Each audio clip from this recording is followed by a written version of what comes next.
లెక్కలేని కృతజ్ఞతాస్తుతులు స్తోత్రాలు చెల్లిస్తున్నాను. మరి ఈ యొక్క ఆరాధన చిన్న ప్రార్థన ద్వారా మనం స్టార్ట్ చేసుకుందాం. మహాపరిశుద్ధుడా నీకు వందనాలు, స్తోత్రాలు ప్రభువా. మమ్మల్ని అంతగానో ప్రేమించి నీ సజీవ రెక్కల క్రింద మమ్మల్ని భద్రపరిచి అయా ఈరోజు నా తండ్రి నాయనా నువ్వు చూపిన కృపకై నీకు లెక్కలేని కృతజ్ఞతాస్తుతులు స్తోత్రాలు. అయా నువ్వు సజీవుడు ప్రభువా, నువ్వు ఉన్నవాడివి అనువాడివి, నిన్న నేడు ఏకరీతిగా ఉన్నవాడివి. ఇదిగో ప్రభువా నా తండ్రి, ఈరోజు నాయన మాతో మీరు మాట్లాడాలనుకుంటున్నారు. నీ వాక్యంలో ఉన్న విలువను మాకు తెలియజేయాలనుకుంటున్నాను. దాన్ని బట్టి నీకు లెక్కలేని కృతజ్ఞతాస్తుతులు స్తోత్రాలు.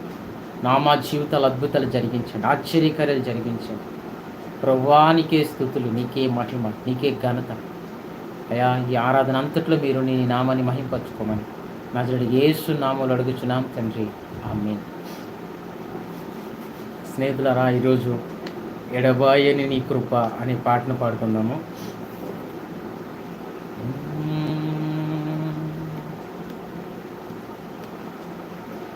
ఎడబాయని నీ కృప నన్ను విడువదు ఎన్నటికీ, ఎడబాయని నీ కృప నన్ను విడువదు ఎన్నటికీ. యేసయ్యా నీ ప్రేమానురాగం నన్ను కాయను అనుక్షణం, ఎడబాయని నీ కృప నన్ను విడువదు ఎన్నటికీ.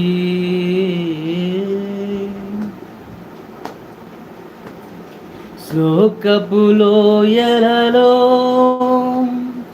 కష్టాల కడగండ్లలో కడలేని కడలిలో నిరాశ నీ స్పృహలో, శోకపు లోయలలో కష్టాల కడగండ్లలో కడలేని కడలిలో నిరాశ నీ స్పృహలో, అర్థమే కాని జీవితం ఇక వ్యర్థమని నేననుకొనగా, అర్థమే కాని జీవితం ఇక వ్యర్థమని నేననుకొనగా, కృపా కనికరముగా నా కష్టాల కడలి ఎడబాయని నీ కృప నన్ను విడువదు ఎన్నటికీ, ఎడబాయని నీ కృప.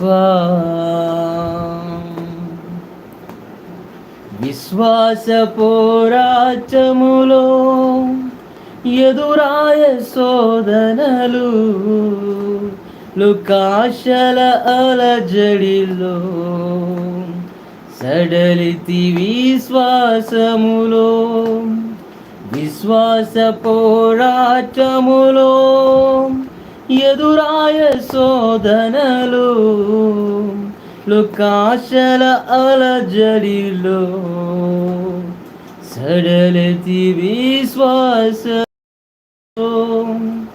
దుష్టుల క్షేమము చూసి ఇక నీతి వ్యర్థమని అనుకొనగా, దుష్టుల క్షేమము చూసి ఇక నీతి వ్యర్థమని అనుకొనగా, దీర్ఘశాంతము గల దేవా నా చేయి విడువక నడిపించితివి, దీర్ఘశాంతము గల దేవా నా చేయి విడువక నడిపించితివి,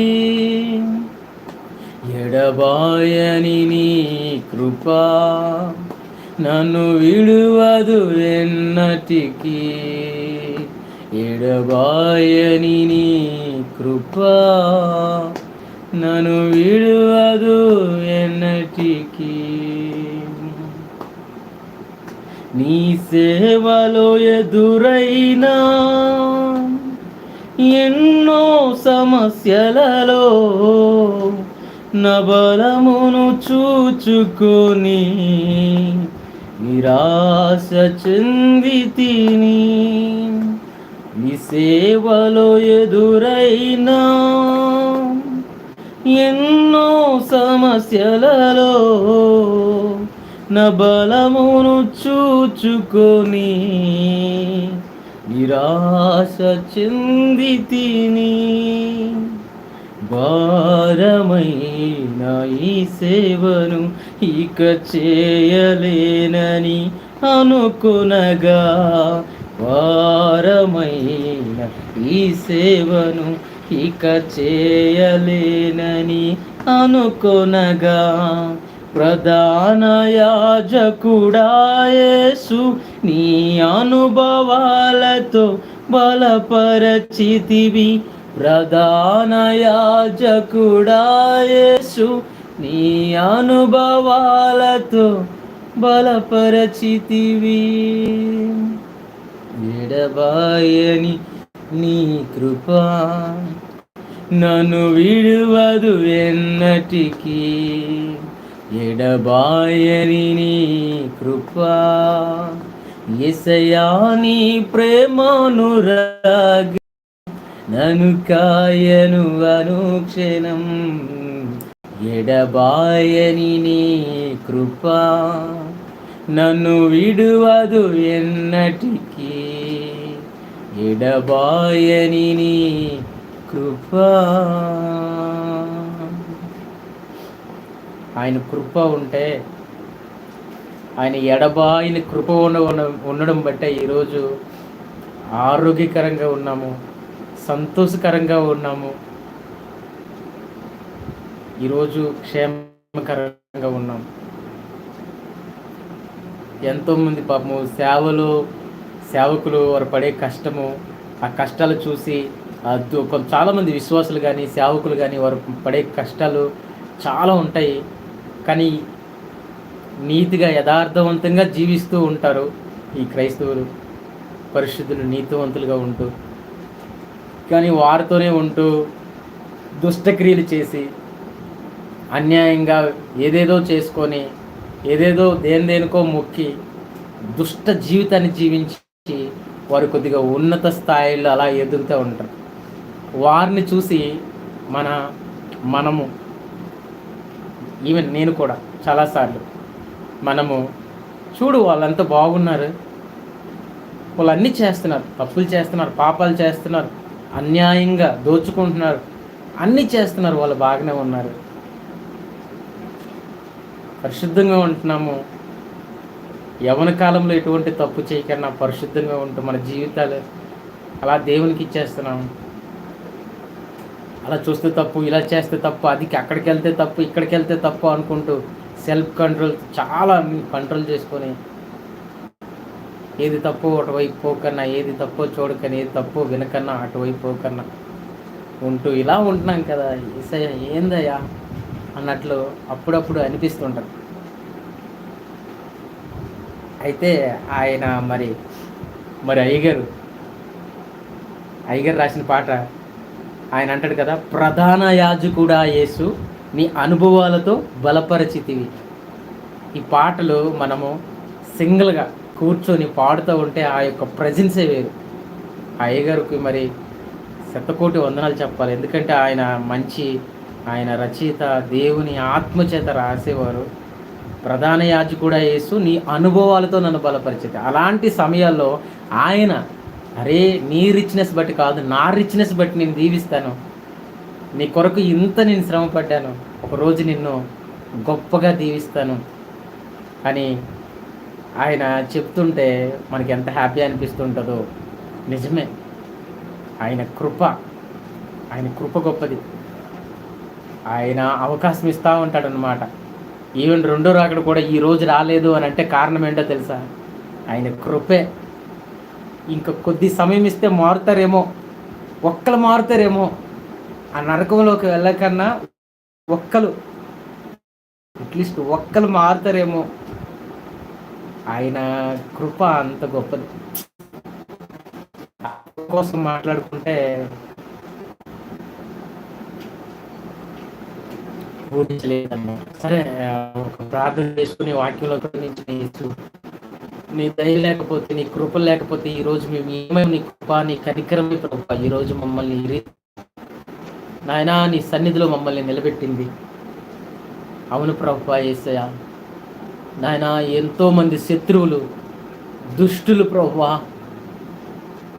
నాయనా మమ్మల్ని ఎన్నో విధాలుగా ఆటంకపరుస్తున్నప్పటికీ ప్రభువా, నీలోనే మేము నీతిని వెతుక్కుంటున్నాము, నీలోనే పరిశుద్ధతను వెతుక్కుంటున్నాము, నీలోనే ఆశీర్వాదాలు వెతుక్కుంటున్నాము, నీ వైపే చూస్తున్నామయ్యా.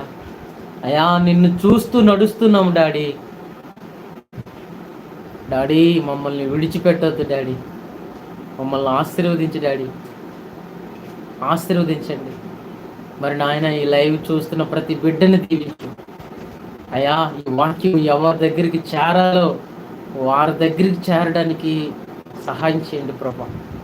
నీ దేవదూతల యొక్క అయా సహాయం దీంట్లో అవసరం. పరిశుద్ధాత్మ దేవుడా, ఇదిగో నా నోటికి బూరగా ఉండి మీరు ఈరోజు వాక్యంతో మాట్లాడండి.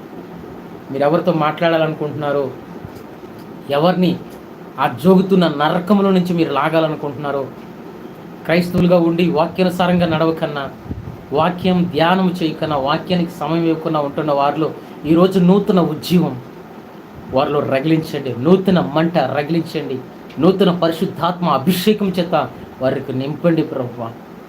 సహాయం చేయి, అద్భుతం జరిగించి మా మధ్య మీరున్నందుకు మీకు లెక్కలేని కృతజ్ఞతాస్తుతులు స్తోత్రాలు చెల్లిస్తూ నచ్చరెడి యేసునామములో అడుగుచున్నాం తండ్రి, ఆమేన్. స్నేహితులారా, మరి ఇట్స్ ఎ గ్రేట్ ప్రివిలేజ్ అని చెప్పుకోవచ్చు. ఆయన కృప లేకుండా మనము ఈరోజు ఉండదు. ఎనీహౌ, నా టాపిక్ అయితే కృప కాదు, నా టాపిక్ అయితే కృప కాదు. ఈరోజు ఏంటంటే వాక్యం కోసం చెప్పాలనుకుంటున్నాను. నిజమే, క్రైస్తవ జీవితానికి వాక్యం అనేది చాలా అవసరం. వాక్యం లేని ఎడల వారి జీవితాలు మూడుబారిపోతాయి. వాక్యం లేనివాడు ఎలా ఉంటారంటే ఎడారి వంటి జీవితంగా మారిపోతుంది. వాక్యం లేని వారికి, వాక్యం తెలియని వారికి ప్రతిదీ భారమే, ప్రతిదీ పెద్ద కొండగానే కనిపిస్తుంది. క్రైస్తవుడికి వాక్యం లేకపోతే ఎటెళ్లలో తెలియదు. ఎందుకంటే వాక్యము వారికి వెలుగై ఉన్నది, వారి పాదములకు దారి చూపిస్తుంది, వారికి వెలుగై ఉన్నది. ప్రతి క్రైస్తవుడు ఎండిపోయే స్థితిలో ఉండకన్నా వారిలో జీవాన్ని తీసుకొచ్చేదే వాక్యం. ప్రతి మనిషి, క్రైస్తవుడు కానీ, అది ఇంకా ఎవరు కానీ, ఏ నీతిని నమ్మిన వారైనా, కలిగిన వారైనా, ప్రతి మనిషికి ఉండేది ఏంటో తెలుసా? 3 things. నేను మెసేజ్లో చెప్తా ఉంటాను. 3 things ఉంటాయి ప్రతి మనిషిలో. 3 things ఉంటాయి. ఏమంటే ప్రాణము, ఆత్మ, శరీరం. ప్రాణము, ఆత్మ, శరీరం అనేది ఉంటాయి. ఈ శరీరానికి కావాల్సింది మంచి ఆహారం. మంచి ఆహారం తినాలా, చక్కగా నీళ్లు తాగాల, మంచి నీళ్లు తాగాలి, చక్కగా ఆహారం తినాలి. అది మీరు అనుకున్నట్టు ఏదైనా కావచ్చు, బిర్యానీ కావచ్చు, పెరుగన్నం కావచ్చు, లేదా ఏదైనా సరే, చక్కగా మటన్ కానీ ఏదైనా సరే చక్కటి ఆహారం తినాలా. డేంజర్ అని అంటే దూరం అవ్వాలా. చక్కగా మంచి ఆహారం తీసుకోవాలా, టైం టు టైం తీసుకోవాలి. 3 పూటలు తింటారంటే తినాలా, చక్కగా తీసుకోవాలి. ఎంత కావాలో అంత, మనం ఎంత డైజెషన్ మంచిగా ఉంటుందో, మన స్వామత ఏందో మనకు తెలుస్తుంది. సో మనం అంత తీసుకోవాలి. Very good. At the same time శరీరానికి అది ఉంటే చక్కటి పోషణ, చక్కటి బలం, చక్కగా శక్తిగా ఉండొచ్చు, మంచిగా ఉండొచ్చు అనమాట. అట్ ద సేమ్ టైం ప్రాణానికి ఏం కావాలా? తృప్తి కావాలా. ప్రాణానికి తృప్తి కావాలి. చక్కగా మరి రాత్రి మనకి తృప్తి కొరకు యేసయ్య తృప్తిగా ఉండడానికి చక్కటి రాత్రిని మనకు కలుగు చేశాడు. ఆ రాత్రి సమయంలో వ్యర్థమైన వాటికి పోకన్నా, మొబైల్లో చాటింగ్ చేసుకొని, మొబైల్ వైపు అది ఇది చేసుకొని పోకన్నా చక్కగా నిద్రపోవాలి. ఇంక నైట్ డ్యూటీ చేస్తారు, వారి కోసం నేను చెప్పట్లేదు. ఖాళీగా ఉంటూ ఇంట్లో వ్యర్థమైన సినిమా అది ఇది చేసుకొని ఇలాగైపోయింది ఓ ఓ అనుకొని ఆ యొక్క సంతోషాన్ని లేకపోతే ఆ సమాధానాన్ని పోగొట్టుకోకూడదు. అవి పోగొట్టుకుంటే ప్రాణానికి తృప్తి.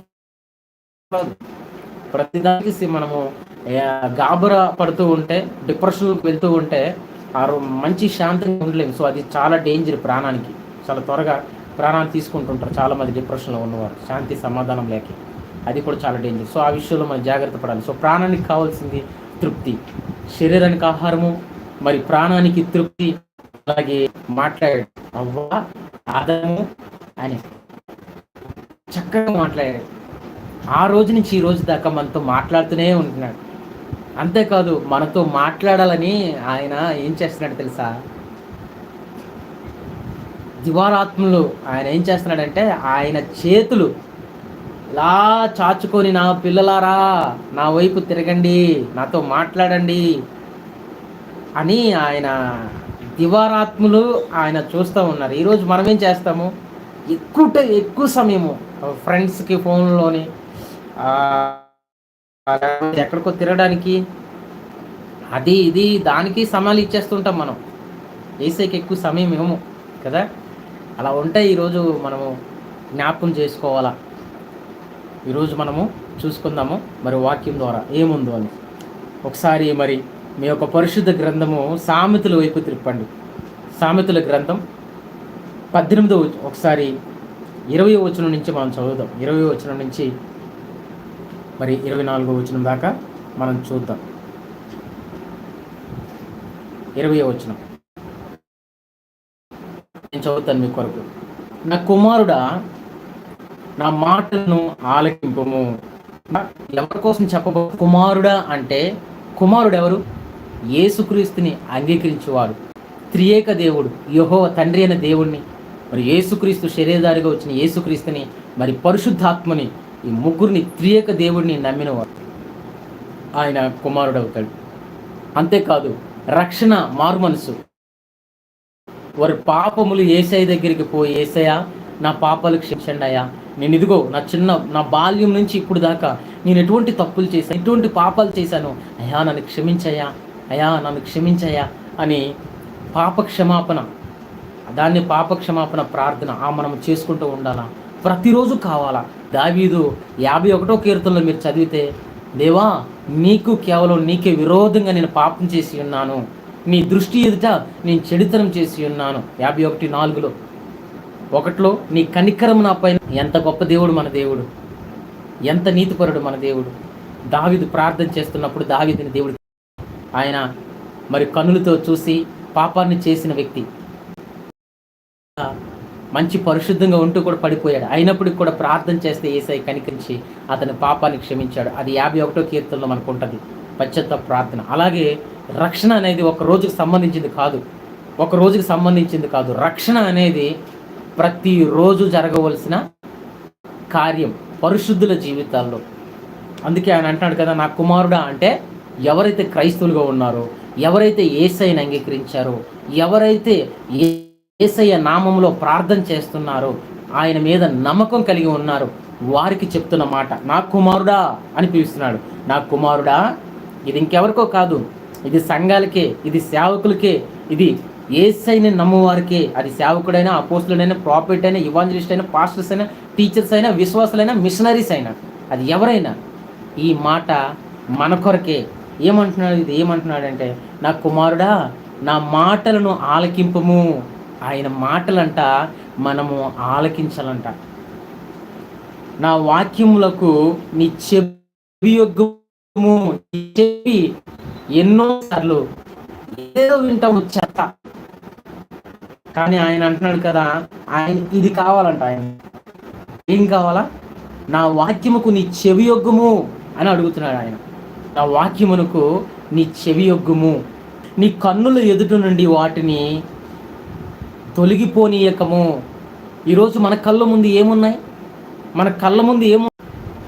యేసయ్య అంటున్నాడు కదా, ఏమంటున్నాడంటే ఈ కన్నుల ఎదుట నుండి వాటిని తొలగిపోనీయకము. నీ కన్నుల ఎదుట నుండి వాటిని తొలగిపోనీయకము అన్నాడు యేసయ్య.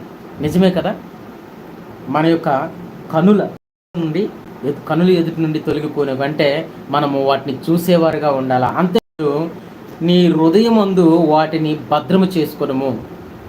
చూడండి, మొట్టమొదటిగా నా మాటలను ఆలకింపు అన్నారు, తర్వాత చెవియొగ్గి అన్నారు, ఆ తర్వాత కళ్ళతో చూడుము, ఎదుటి నుండి పోనీయకము అన్నారు. ఏదైనా చూస్తున్నది మన హృదయంలోకి వెళ్ళాలి, జ్ఞానం అది ఏదైనా కావచ్చు, అది ఏదైనా కావచ్చు. దాన్ని ఏం చేయాలంటే మనము ఆలకిస్తాము, వింటాము, చూస్తాము. కొన్ని అలా వచ్చి అలా పోతుంటాయి, కొన్ని అలా వచ్చి అలా పోతుంటాయి. కానీ ఏదైతే ధ్యానం చేస్తాం, అరే అక్కడ అలా చేశాడురా బాగా చేశాడు, ఇక్కడ ఇలా చేశాడురా బాగా చేశాడు, ఇక్కడ ఇలా చేశాడు చాలా బాగుంది, ఇక్కడ అలా చేశాడు చాలా బాగుంది చూసారా, అలాగా ఈ వాక్యంలో ఇలా రాస్తుంది, ఇక్కడ ఇలా మాట్లాడారు, యేసయ్య ఇలా చేశారు, అలా వారి సర్వ శరీరంలో దాగబడుతుంది. అంతేకాదు హృదయంలోకి వెళ్తుంది, వారి హృదయాల్లోకి వెళ్తుంది. అందుకే మనిషి చాలా మంది ఉన్నారు. ఇరిమియా అయితే దాన్ని తినేయడం, అది తీయగా ఉందని చెప్పడం. మరి నపుంసకుడు మనం చూస్తాం 8వ అధ్యాయము మరి 29వ వచనంలో మనము ఇలా చూడగలం. అప్పుడు పిలుపు 28 అతడు తిరిగి వెళ్ళుచు తన రథం మీద కూర్చుండి ప్రవక్త అయిన యెషయా గ్రంథము చదువుతూ ఉండెను. చూడండి, నపుంసకుడు ఏం చేస్తున్నాడు? తను రథం మీద కూర్చుండి ప్రవక్త అయిన యెషయా గ్రంథము చదువుతూ ఉండను. అతను ఆరాధనకి యెరూషలేముకి ఆరాధనకు వచ్చి మరలా వెళ్ళిపోతున్న సమయంలో నేను ఆల్రెడీ నపుంసకుని కోసం ఒక మెసేజ్ చేసి పెట్టాను, యూట్యూబ్లో ఉంది, చూడని వారు చూడండి.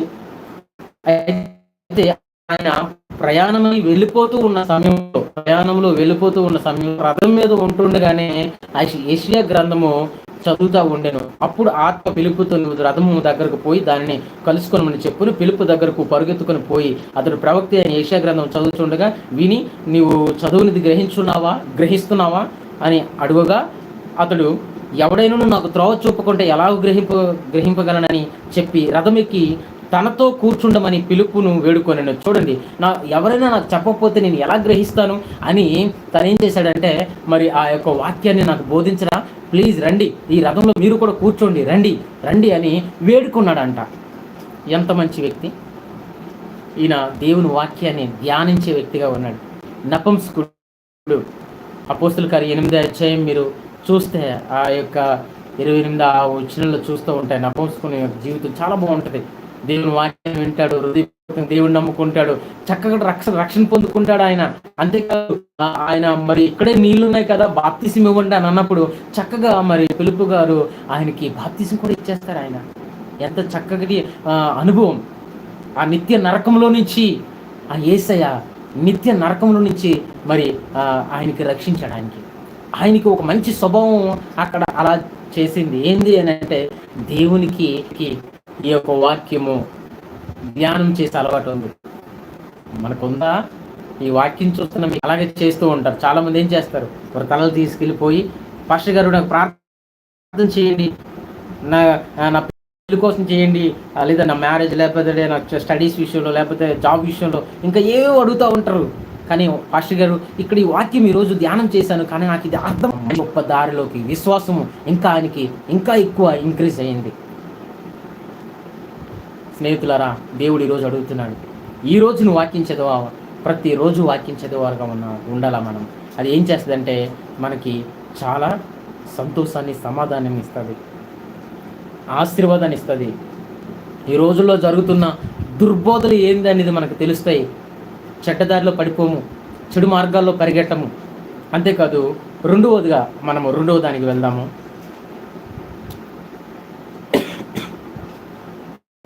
రెండవ దానికి నెక్స్ట్, దొరికిన వారికి అవి జీవమంట. దొరికిన వారికి అవి జీవము. చూడండి, ఇక్కడ చాలా స్పష్టంగా రాయబడి ఉంది 22వ వచనంలో. దొరికిన వారికి అవి జీవము. ఏది దొరికిన వారికి? వాక్యము దొరికిన వారికి అవి జీవము. వారి సర్వ శరీరమునకు ఆరోగ్యమును ఇచ్చెను. చూడండి, ఇది వండర్ఫుల్ వర్డ్.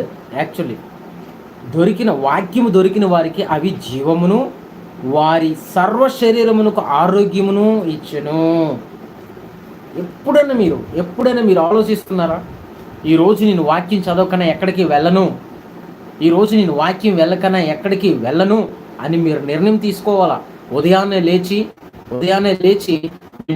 చేసుకుంటారో వాక్యాన్ని చదివే పరంగా మనం వాక్యము ఏం చేస్తుందంటే జీవమంట, మనకి జీవము సర్వ శరీరమునకు ఏమిస్తుందంట?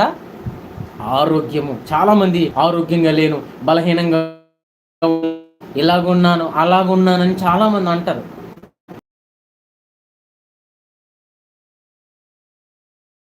ఎందుకు ఆరోగ్యంగా లేవు? చీకటి ఎందుకు నిన్ను శోధిస్తుంది? శాతపడి శక్తులు, శుద్ర శక్తులు ఏ చోట వెళ్ళినా శుద్రపడి శక్తులు, చిల్లంగి, ఇవన్నీ పెట్టేవారు ఎక్కువైపోయారు. అలాంటప్పుడు మనం ఎలా ఉండాలా? యేసయ్య శక్తిని ఆశ్రయించేవారుగా ఉండాలి, యేసయ్య మహిమను ఆశ్రయించేవారుగా ఉండాలి. రీతిగా ఉంటున్నామా? ఆ రీతిగా ఉంటున్నామా? మనం దేవుని వాక్యాన్ని ధ్యానిస్తున్నామా? దేవుని వాక్యాన్ని ధ్యానించినప్పుడు మా చుట్టూ ఏముంటుందో తెలుసా? అగ్ని కంచె ఉంటుంది. అగ్ని. మోషే యెహోవా దేవునితో మాట్లాడడానికి వెళ్ళినప్పుడు ఆ యొక్క కొండ చుట్టూ ఒక గెహరిలాగా వేసేవారు. అది దాటి వెళ్ళేవారు కాదు. వెళ్ళేవారు ఏమవుతారు? నిశ్చయముగా మరణిస్తారు. ఆయన వాయిస్ అంత గొప్పది. ఈవెన్ డిజేస్ దినకరన్ గారు చెప్తారు కదా, ఆయన మాట్లాడుతుంటే అసలు ఆ యొక్క ఇదే వేరు, ఆ పవర్ వేరు. ఆల్మైటీ సర్వశక్తి ఉంటుంది. వాళ్ళ చుట్టూ అగ్ని ప్రాకారం ఉంటుంది. వాక్యాన్ని ధ్యానించేవారు, ప్రార్థన చేసేవారు చుట్టూ ఏముంటుంది అని అంటే పరిశుద్ధాత్మ ఆవరణ ఉంటుంది. దేవదూతలు ఉంటారు. నీకు సమస్యలో పడి పారిపోరు, దేవదూతలు ఉంటారు. దేవుని మహిమ ఉంటుంది. ఏ చీకటి నిన్ను తాకదు, ఏ అపవిత్రత నిన్ను తాకదు. పౌలు శీలలు వారు 2వ మిషనరీ జర్నీ, అపోస్తుల కార్యంలో 3 మిషనరీ జర్నీస్ ఉంటాయి మనకు తెలుసు. దాంట్లో 2వ మిషనరీ జర్నీలో 16వ అధ్యాయం, అపోస్తుల కార్యం 16వ అధ్యాయంలో మీరు చూసుకుంటే అక్కడ సోది చెప్పాను. మరి పౌలు వీళ్ళు వెళ్తూ ఉండగా పౌలు గారు చూసి ఆ రక్షణను ప్రవచించే వారు వచ్చారు ఇక్కడికి, అది ఇది అని చెప్తే సైతాన అంతే, అది పారిపోయింది. ఆ దురాత్మ పారిపోయింది. వారికి చాలా లాస్ వచ్చి మరి వీరికి కొట్టడానికి అది ఇది చేసి ఎన్నెన్నో ప్రయోగాలు చేశారు. కానీ చెల్పో అన్నప్పుడు ఆ శాతపడి పారిపోయింది. ఆ దుష్టశక్తి ఏమైంది? పారిపోయింది. నిలబడిందా? యేసయ్య ఇలా జరిగింది. లోకస్వార్త 5 చూస్తే తెలుసా, ఆయనకి అన్నిటినీ విడిచి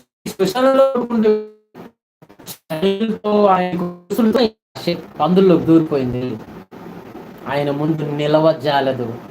నీ శాతబడి శక్తులు, శుద్ర శక్తులు, నీ శాప మాటలు ఎవరికి పనిచేస్తాయి?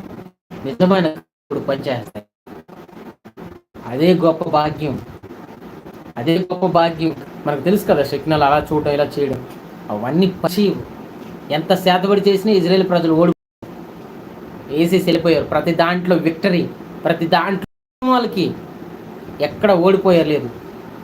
ఎక్కడో పాపం చేసినప్పుడు దేవుడు రిపెండెన్స్ ఇవ్వడానికి వేరే వాళ్ళని లేపేవాడు. వారి ద్వారా ఓడిపోతే మరలా దేవ మమ్మల్ని క్షమించినప్పుడు మరలా విజయం. దేవుడు వాళ్ళతో ఉన్నప్పుడంతా విజయమే.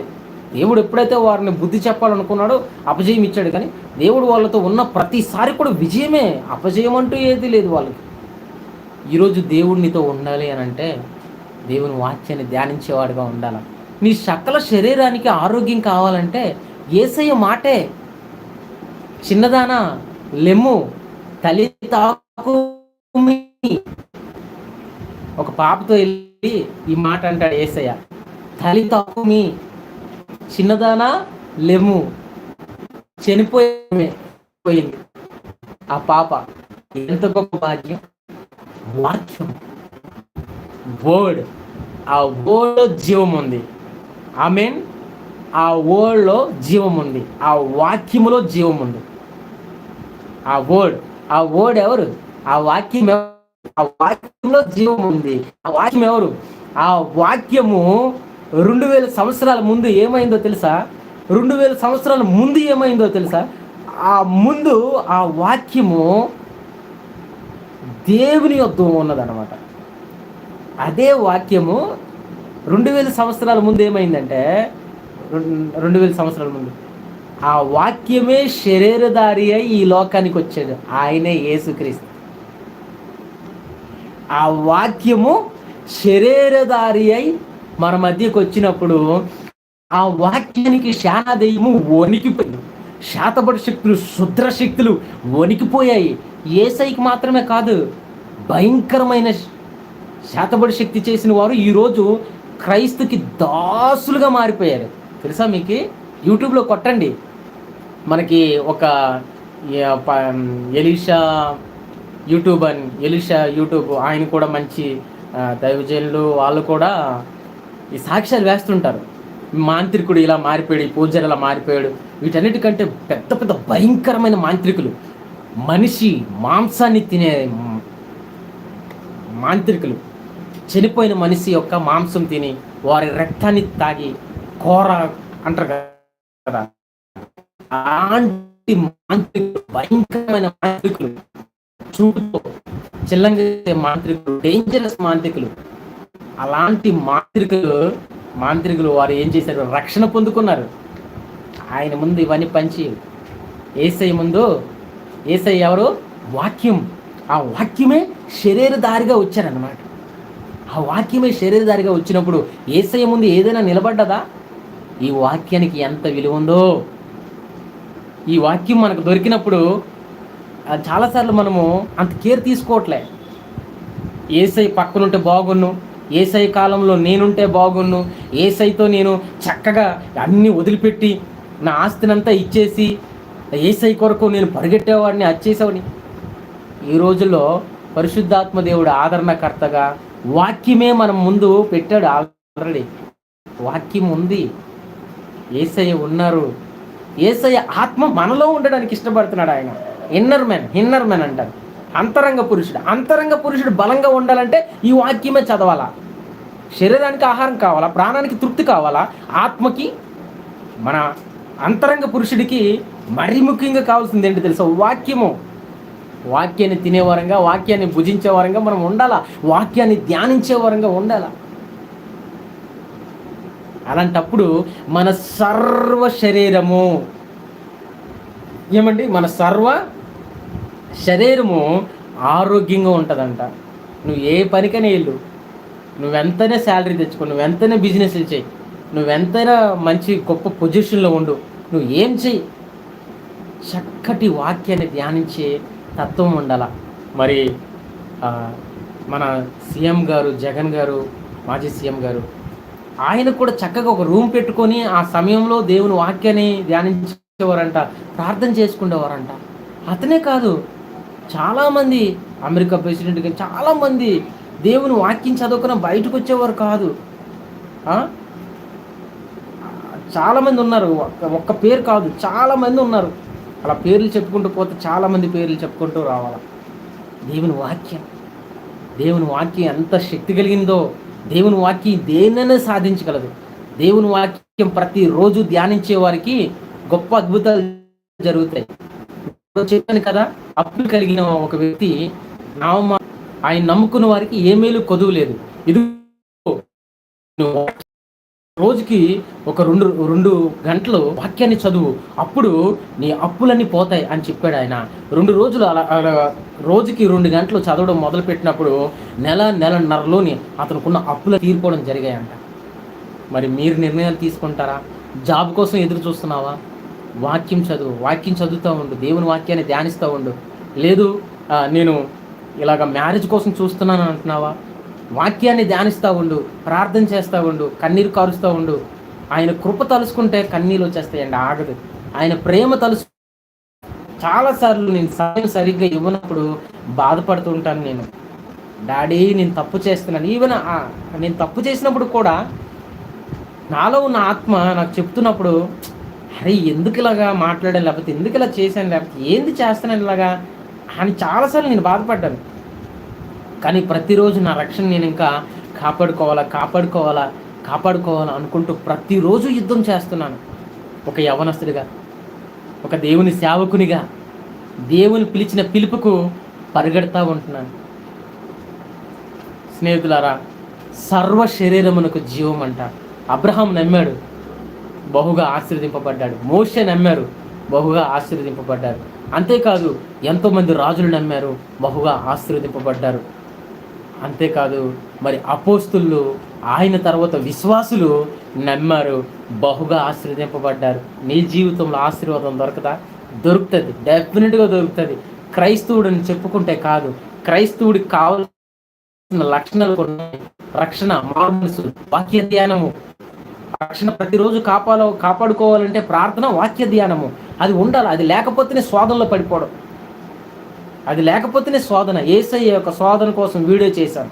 ఆయన శోధన ఎలా జయించాడు, సీక్రెట్ ఏంటి, ఆయనకి విక్టోరియస్ లైఫ్ శోధనలో రావడానికి గల కారణం ఏంటి నేను చెప్పాను. వాక్య ధ్యానము. ఇక్కడ వాక్యములు ఇలా రాయదు కదా, దేవునికి తప్ప విసిరేశాడు యేసయ్య. సైతాన్ని దెబ్బకు పారిపోయాడు. కొండ మీదంతా తీసుకెళ్ళి ఈ మహిమంతా నీకు ఇస్తాను, నాకు ఒక పో అనేసాడు యేసయ్య. ఇక్కడ నుంచి దూకాయి, నీ దేవునికి శోధించకూడదని వాక్యములు ఇలా రాసింది కదా, లేఖనాల్లో రాసింది కదా, ఎందుకు దేవుడిని శోధించాలా? పోయి బలహీనంగా ఉన్నావు, దాన్ని జయించాలంటే వాక్యము, ప్రార్థన జీవితాన్ని ఒక గొప్ప మార్గకరమైన జీవితంగా మార్చేస్తాడు, అద్భుతకరమైన జీవితంగా మార్చేస్తాడు, ఆశీర్వాదకరమైన జీవితంగా మార్చేస్తాడు. అంతేకాదు గొప్ప ఆశీర్వాదాలు నీ జీవితంలో తీసుకొని వస్తాడు. సర్వ శరీరమునకు ఆరోగ్యం. అయ్యో నాకు ఎక్కడ నొప్పి, నాకు ఇది బాగోలేదు, అది బాగోలేదు, ఇది అవుతుంది, అది అవుతుంది. అవుతుంది. వాక్యం లేనప్పుడు నీ సర్వ శరీరానికి ఆరోగ్యం ఇవ్వాలి అని అంటే ఏ పారాసిటమాల్ లేకపోతే ఇంకే టాబ్లెట్స్ కాదు, ఇంకేదో జాదు తంత్ర మంత్ర కాదు, ఏ శాతబడి, ఏ శుద్రశక్తి కాదు. నీ సర్వ శరీరానికి ఆరోగ్యం కావాలి అని అంటే వాక్యం, వాక్యం, వాక్యం ధ్యానించే వరంగా ఉండాలి. వాక్యమే దేవుడు. ఆ దేవుడి దగ్గర ఉండేది వాక్యం. ఆ తర్వాత ఆ వాక్యం శరీరధారిగా వచ్చాడు. ఇప్పుడు ఆ వాక్యం మన ముందు బైబిల్గా పెట్టి మరి ఆయన ఆత్మనే మనలోకి పంపించాడు, పరిశుద్ధాత్మ. నెక్స్ట్ అదే ఉంది. తర్వాత సర్వ శరీరానికి ఆరోగ్యం ఇచ్చేది ఏంది? వాక్యం. అది మనం నేర్చుకున్నాం. రెండవదిగా, మొదటిగా దేవుని వాక్యానికి చెవి యొక్కాలా, మన కళ్ళు పెట్టాలా, హృదయంలో భద్రపరచుకోవాలా మొదటిగా. రెండోది, దొరికిన వారికి అవి జీవము, అది జీవాన్ని ఇస్తాయి, ఎక్కువ కాలం బతుకుతాము. దేవుని వాక్యాన్ని చదివే వారికి ఒక మాట ఉంటుంది, ఏందయ్యా అని అంటే, దేవుని వాక్యం చదివే వారికి ఒక ఆజ్ఞ: ఎవరైతే వారి తల్లిని తండ్రిని సన్మానిస్తారో వారు దీర్ఘకాలం ఉంటారు. వారికి దీర్ఘకాలం ఎలా ఉంటారు? ఏ వ్యాధులు లేకపోతే, ఏ దురాత్మ, ఏ శాతబడి శక్తులు, ఏ శుద్ర శక్తుల యొక్క అటాక్ లేకపోతే, ఏ రోగాలు రాకపోతే కదా దీర్ఘకాలం బతుకుతారు. అంటే వారి చుట్టూ ఆ వాక్యమే ఉంటుంది. ఆ వాక్యాన్ని ధ్యానించేవారు ఈ మాటలు వింటారు. నా తల్లిని తండ్రిని సన్మానించాలన్న సెన్స్ ఎక్కడి నుంచి వస్తుంది? నార్మల్గా వస్తుంది, ఓకే. కానీ స్ట్రాంగ్గా దాని మీద ఉండాలి అని అంటే ఎటువంటి శోధన వచ్చినా విడిచిపెట్టుకోకూడదు. వారి తల్లిని, వారి తండ్రిని, వారి అన్నదమ్ముల్ని, వారి అక్క చెల్లెల్ని ప్రేమించేటట్లు మృగాల్లాగా ఉన్నారు ఈరోజు చాలామంది. వారి సొంత అక్క చెల్లెలకు పట్టించుకోరు, వారి సొంత అన్నదమ్ములకు పట్టించుకోరు. ఎవరు ఎలా పోతే ఏంటి, నాకు జాబ్ వచ్చింది, నేను బాగున్నాను, నా కుటుంబం బాగుంది, నేను క్షేమంగా పెళ్లి చేసుకున్నాను, నా పిల్లలు, నా భార్య, అరే నా తల్లి ఉంది, అరే నా అన్నయ్య ఉన్నాడు, అరే నా అక్క ఉంది, మా నాన్న ఉన్నాడు, ఏదైనా ఒక రోజు మంచి వాళ్ళకి చూడటము. అలాంటి బ్రతుకు దేనికి పనికి వస్తుంది?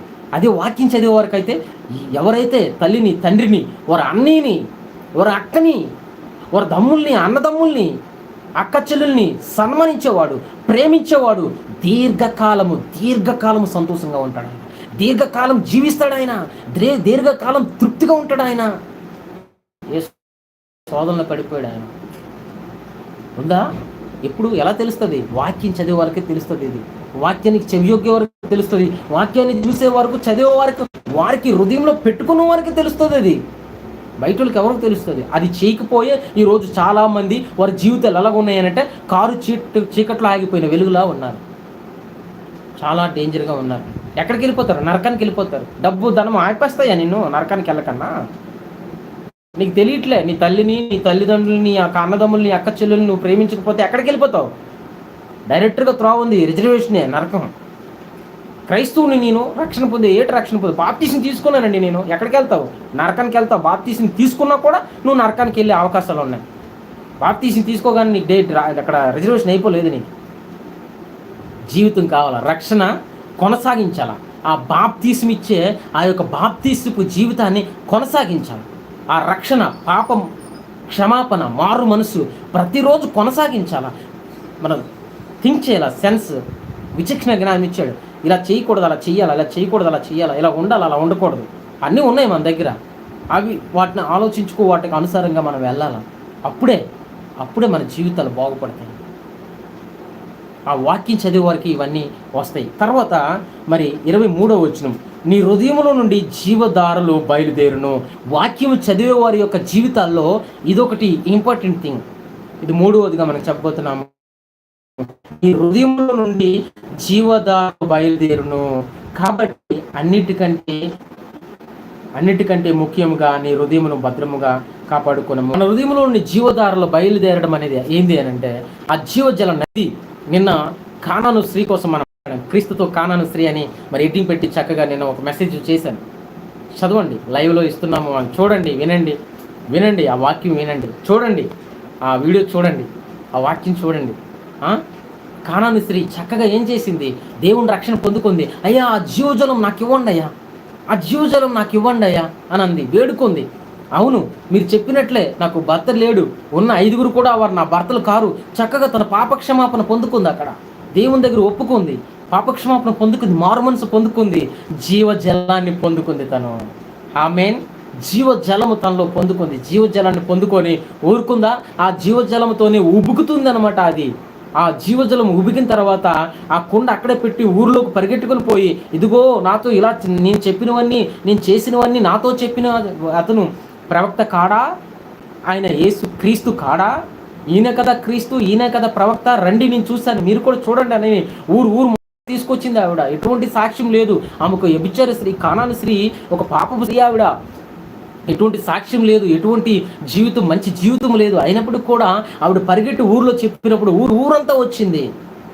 ఆమెలో ఆ యొక్క ఉబ్బికే జలము, ఆ జీవజల నదులు, ఆమె కడుపులో నుండి జీవజల నదులు బయలుదేరాయి. ఆ వాక్యం బయలుదేరింది. ఆ పరిశుద్ధాత్మ శక్తి బయలుదేరింది. పరిశుద్ధాత్మ అభిషేకం చూద్ద నింపబడాలంటే వాక్య ధ్యానం కావాలా? ఆ జీవజల నదులు మన నుంచి ప్రవహించాలంటే నీ హృదయంలో నుండి జీవధారలు ఎప్పుడు బయలుదేరితే జీవధారలు వాక్యానుసారంగా జీవితం, వాక్యాన్ని ధ్యానించే వారంగా ఉంటేనే ఆ జీవధారలు మనలో నుంచి ప్రవేశిస్తాయి. మనలో నుంచి అది బయటికి ప్రవహిస్తూ ఉంటాయి అన్నమాట. కానాను స్త్రీ మనం ఎగ్జాంపుల్ కింద ఇచ్చాము. మనం చూస్తాము, వాక్యముకి ఏం చేయాలంటే చెవి యొగ్గాల, మన కన్నులు చూడాలా, అంతే కదా, ఆలకించాలి. మరి రెండవదిగా మరి దొరికిన వారికి అది జీవము, సర్వ శరీరముకు ఇదంటే ఆరోగ్యము. మరి మూడవదిగా నీ హృదయం నుండి జీవధారలు బయలుదేరిన ఏ రీతిగా పరిశుద్ధాత్మ దేవుడు అభిషేకము, ఆయనకు ఆశీర్వాదం మన నుంచి ఎప్పుడు బయలుదేరుతాయి అంటే వాక్య ధ్యానం. ఇవన్నీ ఆశీర్వాదాలు మనలో రావాలి అంటే వాక్య ధ్యానము ఇవ్వాలి అన్న ఆశ వారిలో పుట్టించండి ప్రభువా. ఇదిగో నా తండ్రి, నాయన నేను ప్రార్థన నజరేయుడగు యేసుక్రీస్తు నామములో వాక్యము ధ్యానం చేయాలన్న మనసు వారిలో పుట్టించండి ప్రభువా. నీకు వందనాలు, స్తోత్రాలు. ఇదిగో నేను ప్రార్థిస్తున్నాను ప్రభువా. అయా నా తండ్రి, ఎందరైతే ఈ లైవ్ లో ఉన్నారో వారిని దీవించండి. రెగ్యులర్ గా చూస్తున్న వారికి బహుగా ఆశీర్వదించండి, అభిషేకించండి నాయన. ఈ వాక్యం వారి జీవితాల్లో అయ్యా, ఎవరైతే వీడియో చూస్తున్నారో, ఈ వీడియోలో వింటున్నారో వారి జీవితంలో బహు ఆశీర్వాదాలు నైనా, బహు ద్వారాలు తెరవబడాలా, నీ ఆకాశమునైనా వారి కొరకు తెరవబడాలా ప్రభువా. అయ్యా, వారు అడుగుతున్నవన్నీ దయచేయండి, వారి హృదయం వాంఛన తీర్చండి ప్రభువా. అయ్యా నా తండ్రి, ఏ రోగం చేత, ఏ బాధ చేత, ఏ సమస్య చేత బాధపడుతున్నారో నజరేయుడగు యేసుక్రీస్తు శక్తి కలిగిన నామములో ఇప్పుడే వారి సర్వ శరీరమును సర్వ శరీరమునకు ఆరోగ్యము కలుగును గాక, సర్వ శరీరమునకు ఆరోగ్యము కలుగును గాక యేసుక్రీస్తు నామములో. పరిశుద్ధాత్మ దేవుడా, అభిషేకం దయచేయండి, ఆశీర్వాదాలు దయచేయండి, గొప్ప నీ నిధుల చేత నింపండి ప్రభువా. అద్భుతాలు జరిగించి, ఆశ్చర్యకార్యాలు జరిగించండి. ఇదిగో నేను ప్రార్థన చేస్తున్నాను నా తండ్రి. అయా, వారి జీవితాలు సంతోషకరంగా మార్చండి, వారి జీవితాలకు ఆనందకరంగా మార్చండి నాయనా. జ్ఞానం ఎక్కడ దొరుకుతుంది? నీ వాక్యంలోనే కదా. ఆశీర్వాదాలు ఎక్కడున్నాయి? నీ వాక్యంలోనే కదా. స్వస్థత ఎక్కడుంది? నీ వాక్యంలోనే కదా. అయా, బుద్ధి ఘనత, మహిమ ఎక్కడుంది? నీ వాక్యం ద్వారా కదా వస్తాయి అయ్యా. విజయం ఎక్కడుంది? నీ వాక్యంలోనే ఉందయ్యా. నీ వాక్యాన్ని ధ్యానించి అయ్యా నిన్ను ప్రార్థన చేసే ప్రతి ఒక్కరికి గొప్ప విజయాలు, ఆశీర్వాదాలు వచ్చాయి అయ్యా. ఆ జ్ఞానం మాకు దయచేయండి. మా మనోనేత్రాలు తెరవండి అయ్యా. నా తండ్రి లోక దేవుడు అయ్యా, నా తండ్రి దేవత అనుకున్నవాడు నా తండ్రి ఈ మనుషులకి నాయన గురుడితనం కలుగు చేస్తున్నాడు. యేసుక్రీస్తు నామంలో వారి హృదయాలు తెరవబడును గాక వాక్యం కొరకు, వారి కన్నులు తెరవబడును గాక వాక్యం కొరకు. యేసయ్యా వారితో మీరు మాట్లాడండి, అద్భుతాలు జరిగించండి, ఆశ్చర్యకరాలు జరిగించండి. వారి జీవితాల్లో గొప్ప మహిమ వారు చూడగలగాల ప్రభువా. వాక్యాన్ని ధ్యానించేవారు, ప్రార్థన చేసేవారు ఎన్నడూ ఓడిపోడయ్యా, ఏ శోధనలో పడిపోడయ్యా. నాయనా నా తండ్రి నాయన ఇచ్చేవాడుగా కానీ తీసుకునేవాడుగా ఉండడయ్యా. నాయన ఇచ్చేవాడుగా ఉండాలి అని అంటే నాయన వాక్య ధ్యానం అవసరము. ఆశీర్వాదాలు వాక్యంలోనే ఉన్నాయి అయ్యా.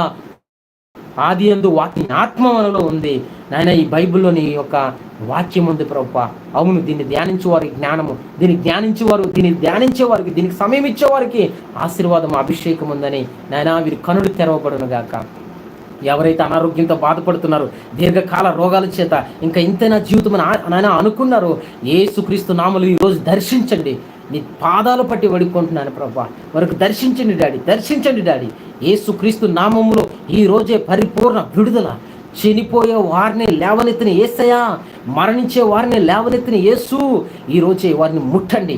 అనారోగ్యాల చేత బాధపడుతున్న వారికి యేసుక్రీస్తు నామములో ముట్టండి. వాళ్ళ తల నుంచి అరికాల దాకా, కండరాల్లో, ఎముకల్లో, మాంసంలో ఇప్పుడే పరిశుద్ధ రక్తాన్ని ప్రోక్షిస్తున్నాను. యేసుక్రీస్తు నామములో స్వస్థత రిలీజ్ చేస్తున్నాను. యేసుక్రీస్తు నామములో అభిషేకం రిలీజ్ చేస్తున్నాను. వారికి పరిపూర్ణ స్వస్థత వచ్చిన గాక యేసుక్రీస్తు నామం. ఎందరైతే జాబుల కోసం చూస్తున్నారో జాబులు దయచేయండి. ఎందరైతే నాయన బిజినెస్ చేస్తున్నారో వారు ఆశీర్వదించండి. ఎందరైతే అయా నా తండ్రి నాయన కనికరించువాడా నాయన మ్యారేజ్ కోసం చూస్తున్నారు, వారికి మ్యారేజ్ నాయన అవ్వడానికి మంచి వధువు దయచేయండి అయా. గర్భిణులకు నా తండ్రి పిల్లలు లేని వారికి నా తండ్రి పిల్లలు దయచేయండి. గర్భిణీ స్త్రీలకు మంచి ఆరోగ్యం దయచేయండి అయా. నా తండ్రి ఈరోజు నాయన నా తండ్రి అయా బిడ్డలు మీరు ఆశీర్వదించండి. బర్త్డే చేసుకుంటున్న వారు నాయన యానివర్సరీ అని ఎన్నో మంచి దినాలుగా ఈరోజు సంతోషంగా ఉన్నవారు చక్కగా వారి కుటుంబాలు, వారి జీవితాలు ఆశీర్వదింపట్టుకు సహాయం చేయండి. అలాగే వారి రక్షణ పొందుకొని ఆ రక్షణతో ఆగిపోకన్నా వారి రక్షణ ప్రతిరోజు కొనసాగించాలా. అంతేకాదు నాయన కానాను రక్షణకి అనేక మంది చేయాలా. నరకాన్ని చూస్తున్న వారు ఆ భగమండే అగ్ని, ఆ నరక అగ్నిల నుంచి అనేకుల్ని కాపాడే రీతిగా నా తండ్రి నీ బిడ్డలు అనేకుల్ని కాపాడాలా, వారికి రక్షించాలా, రక్షణలోకి నడిపించాలా. వారి సాక్ష్యం ద్వారానే ప్రభువా నాయన వారికి మీరు జ్ఞానం దయచేసి నీ నామాన్ని మహింపరచుకోమని ఈరోజు మీరు స్వస్థతలు ఇచ్చినందుకు, అద్భుతాలు జరిగించినందుకు, వారి జీవితాలు ఆశ్చర్యకార్యాలు జరిగించినందుకు నీకు మాత్రమే సకల ప్రభావాలు చెల్లించుకోండి. మమ్మల్ని మిక్కిలిగా ప్రేమించిన మా పరలోక తండ్రి జీవితం కట్టండి. చిత్తమే మా జీవితాల్లో జరుగును గాక అయ్యా. మా యొక్క హృదయాలు నాయనా నీ నామానికి మహింకరంగా నిన్ను సంతోషపెట్టువాడుగా నిన్ను మహింప